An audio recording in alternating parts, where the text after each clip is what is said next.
Hello everybody, it's Ole Gamer Joe back here with another Media Moogle review, and today we are taking a look at Itta, a bullet hell action game from developer Glass Revolver and publisher Armor Game Studio.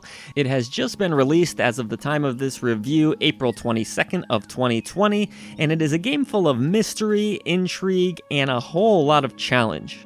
Itta is definitely a game that sets a pretty striking tone right off of the bat as you wake up in a room with your dead family surrounding you. Seemingly your only other ally towards the beginning of the game is a spirit animal of sorts, which is represented as a family cat. Now you would think in a game where you wake up in a cave with your dead family, the outside world wouldn't be the happiest or calmest place, but actually as you do exit that area, you discover that this is a strange world that isn't really full of violence necessarily on the outside and needs more exploration for you to fully understand exactly what's going on and where you are. But as this mystery begins to unravel and you discover more about where you actually are and what happened, you come to the conclusion that maybe violence is the only answer to your solution as far as getting out of this place and starting your life over again.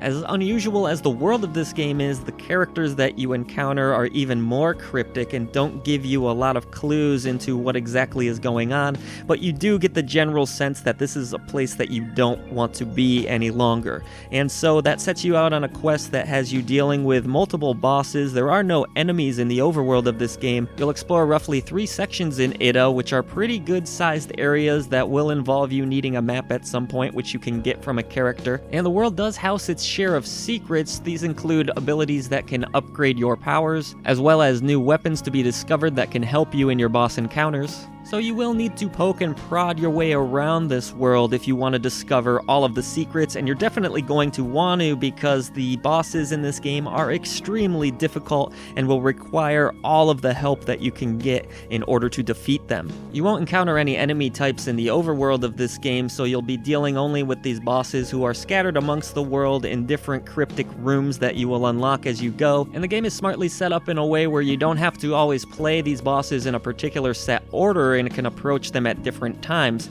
So say you're getting frustrated on one boss and a little bit burnt out, you can maneuver your way around the area, discover new bosses, and take them on instead, and hopefully claim victory so that you don't continue to be frustrated on one particular area of the game. While the first set of bosses in this game are easy enough, as you might predict, they get extremely difficult, scattering bullet hell across the screen like perhaps you've never seen before.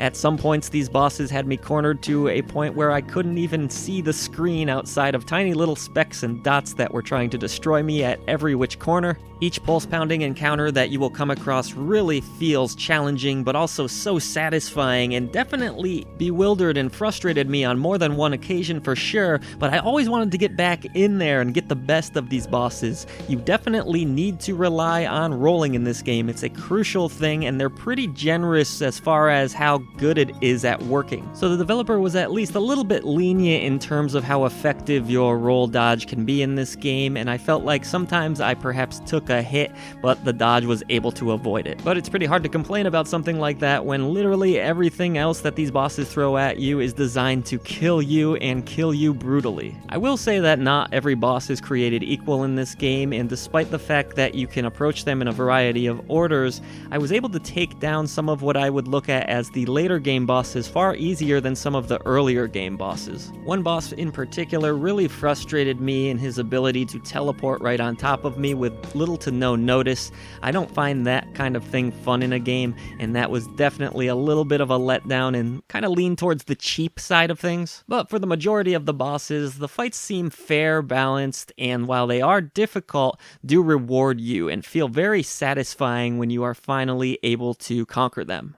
Graphically, I quite like the look of Itta. It is that illusion of peace that is enjoyable to look at, but at the same time, it's not the most original aesthetic. One can't help but notice the similarities to Hyper Light Drifter in terms of its art aesthetic. But if you're going to be inspired by a game, that's not a bad one to choose from for sure, and I overall really like the pixel art. It's quite detailed, it really fits the mood and sets the overall tone of this game. The bosses are all pretty cool to look at, and they're well detailed, all pretty original with unique patterns that they throw at you, so they were always a treat to feast your eyes on. But more impressive to me was the game's soundtrack, which is a little bit bonkers and out there, but quite mysterious and intriguing in a way that really works well for this game.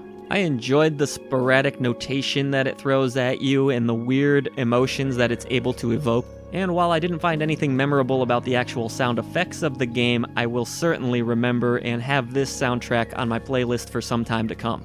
Also, as someone who doesn't always like getting frustrated or angry at my video games and is not the most skilled player necessarily, I can definitely appreciate the fact that the developers have included an invincibility mode, which means you can't die in this game if you turn it on. This will allow for folks to finish the story if they're just enjoying that aspect of the game and want to see how it all plays out, and I always appreciate tearing down that barrier for folks that aren't as skilled as others at video games.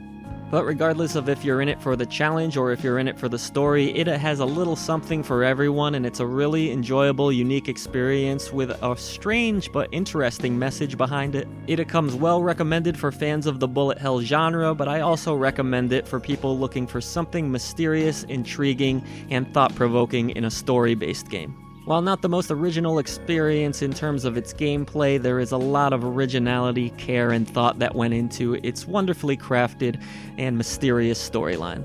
This makes for a game that will challenge the abilities of hardcore players, but also a game that will challenge the minds of more casual players.